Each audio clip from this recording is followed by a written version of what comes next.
Assalamualaikum warahmatullahi wabarakatuh. Perkenalkan nama saya Roy Afriansa, NIM C1D1220013. Selamat sore dan selamat sejahtera untuk kita semua. Sebelumnya terima kasih kepada para penonton yang telah bersedia menyimak presentasi dari saya. Sebelumnya di sini saya akan mempresentasikan hasil kerja saya mengenai UTS, resume dari seluruh materi yang telah dilakukan 7 minggu terakhir. Jadi langsung saja masuk materi yang pertama. Apa itu digital marketing? Jadi digital marketing adalah segala upaya untuk melakukan pemasaran suatu produk atau jasa melalui media internet. Pemasaran dalam internet marketing bukan hanya untuk meningkatkan penjualan, tetapi juga termasuk promosi produk jasa baru, branding, dan membina hubungan dengan pelanggan. Konsep dan tujuan digital marketing. Untuk konsep lebih ke eh, eh, untuk konsep itu ada Smart Computer Feed, SEO, Search Engine Optimization, dan sosial media. Untuk tujuan ini terbalik ya. Untuk tujuan lebih tepat ke segmentasi target, brand feel awards with product, mempick kaliber review atau sales. Keunggulan dari digital marketing. Yang pertama, murah dan efektif. Kedua, interaktif. Tiga, merespon isu dengan cepat. Target khalayak yang spesifik, lebih terukur, tidak ada batasan geografis, kaya dengan data. Jadi di digital marketing itu begitu banyak keunggulannya. Mulai dari tadi murah, interaktif, merespon isu dengan cepat, target khalayak yang spesifik, lebih terukur, tidak ada batasan geografis, dan kaya dengan data. Selanjutnya, disruption era. Disruption adalah inovasi. Inilah inovasi yang akan menggantikan seluruh sistem lama dengan cara-cara baru. Disruption berpotensi menggantikan pemain-pemain lama dengan yang baru. Disruption menggantikan teknologi lama yang serba fisik dengan teknologi digital yang menghasilkan sesuatu yang benar-benar baru dan lebih efisien juga lebih bermanfaat. Contoh perusahaan global yang melakukan disruption innovation. Yang pertama ada Alibaba dan itu berhasil. Kedua Netflix juga berhasil. Kodak juga berhasil dan yang terakhir Airbnb gagal. Yang untuk di Indonesia sendiri ada 4 juga. Yang pertama sebetulnya masih banyak lagi tapi yang cuma saya masukkan ada 4. Yang pertama Gojek. Kita tahu sendiri dulu untuk ojek kita harus mencari ke pengkolan. Tapi setelah adanya disruption innovation lahirlah Gojek di mana kita tidak perlu lagi untuk ke tempat pengkolan tapi ojeknya sendiri yang datang. Juga termasuk Halodoc yang mana dulunya kita harus datang ke dokter, tapi sekarang malah kita bisa berhubungan secara digital. Ada juga Telkomsel dan yang terakhir Tokopedia, di mana yang dulu proses jual beli itu dilakukan secara konvensional atau langsung bertemu, sekarang juga bisa dilakukan dengan digital. Apa itu sosial media? Sosial media adalah teknologi berbasis komputer yang memfasilitasi berbagai ide, gagasan, dan informasi melalui jaringan dan komunitas virtual. Platform sosial media yang paling banyak digunakan di Indonesia. Di sini sangat ada berapa platform yang digunakan di Indonesia. Yang paling banyak itu WhatsApp. Seperti kita tahu sendiri, WhatsApp ya sangat memang sangat banyak digunakan oleh masyarakat Indonesia, termasuk saya sendiri, karena WhatsApp ini memang betul-betul aplikasi penting gitu ya, di mana kita bisa bertukar informasi secara cepat gitu, menghubungi seseorang atau ya siapapun itu dengan sangat cepat. Kedua ada Instagram, ketiga Facebook, keempat TikTok, Telegram, Twitter, FB Messenger, Snack Video, Pinterest, Line, LinkedIn, Discord, Snapchat, X, dan Skype. Tapi menurut prediksi saya kemungkinan kedepannya TikTok akan menguasai platform sosial media yang ada di Indonesia seperti yang telah terjadi akhir-akhir ini, karena TikTok ini sangat booming untuk sekarang di Indonesia. Uh, Manfaat sosial media juga memiliki manfaat ya, ada 6 manfaat. Yang pertama, meningkatkan visibilitas dan pengenalan merek, mengurangi biaya pemasaran, menikmati tingkat konversi yang tinggi, meningkatkan loyalitas merek, membeli berubah menjadi sosial, peringkat mesin pencari yang lebih tinggi. Platform sosial media marketing. Di sini ada 7 platform sosial media marketing.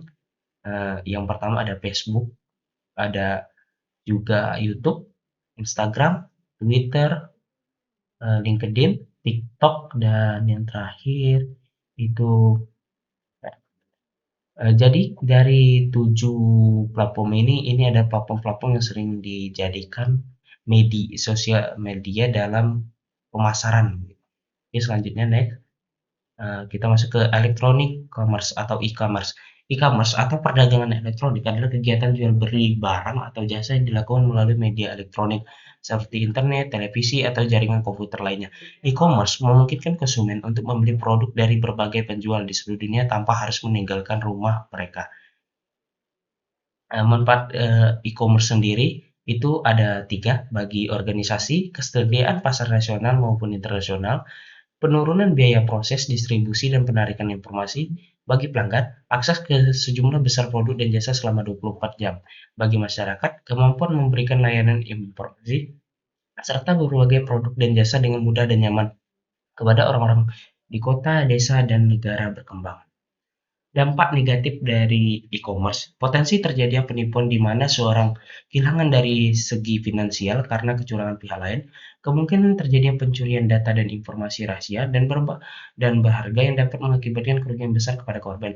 Potensi terjadinya kehilangan kesempatan bisnis atau kerugian pelanggan yang diakibatkan oleh gangguan sistem, misalnya human error dan gangguan listrik tiba-tiba. Kemungkinan terjadinya akses yang dilakukan orang lain tanpa autorisasi, misalnya hacker yang membobol sistem perbankan, kampanye negatif via internet yang dilakukan kompetitor yang dapat berakibat buruk bagi sebuah bisnis. Jenis-jenis transaksi e-commerce. Yang pertama ada C2C atau customer to customer.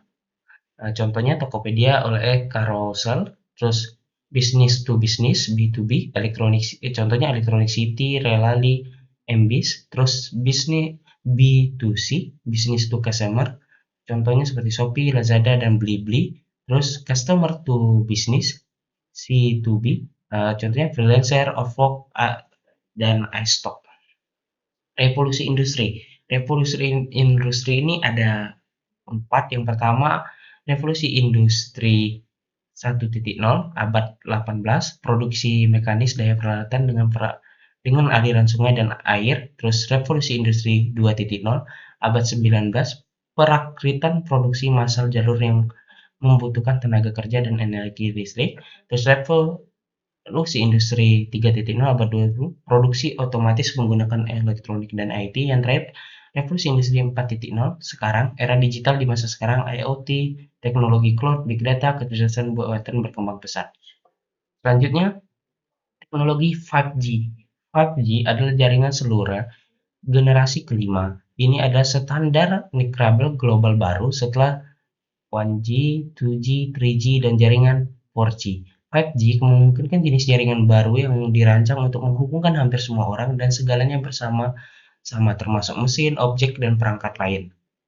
Terus ya selanjutnya Internet of Things atau IoT didefinisikan sebagai sebuah penemuan yang mampu menyelesaikan permasalahan yang ada melalui penggabungan teknologi dan dampak sosial. Sementara itu, jika ditinjau dari standarisasi secara teknik, IoT dapat digambarkan sebagai infrastruktur global untuk memenuhi kebutuhan informasi masyarakat, memungkinkan layanan canggih dengan interkoneksi baik secara fisik dan virtual berdasarkan pada yang telah ada dan perkembangan informasi serta teknologi komunikasi atau ICT.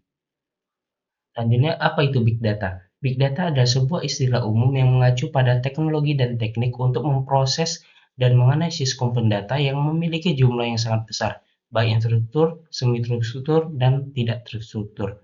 Selanjutnya website.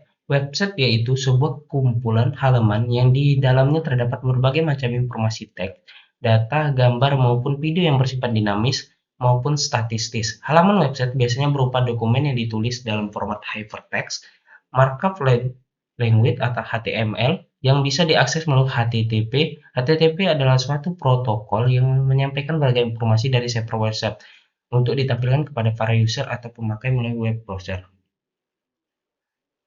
Di sini ada jenis web dan fungsi. Ada blog yang sering saya gunakan, juga toko online, website bisnis, website pribadi, website pemerintah, website majalah dan portal berita, website non-profit, sama website portofolio. Terus cyber security adalah suatu praktik yang bertujuan untuk melindungi sebuah perangkat, jaringan, program, dan data dari segala macam serangan digital yang berbahaya, di mana serangan ini biasanya bersifat ilegal. Menurut International Telecommunication Unit atau ITU, cyber security ada aktivitas yang meliputi kebijakan dan konsep keamanan dan berfungsi melindungi aset organisasi. Praktik cyber security mencakup pemasangan firewall, backup data, multi-factor authentication, dan lain sebagainya yang bisa mencegah cyber criminals memasuki sistem suatu organisasi. Selanjutnya ada tipe ancaman terhadap cyber security. Yang pertama ada cybercrime, cyber attack, cyber terrorism, phishing, malware, ransomware, social engineering.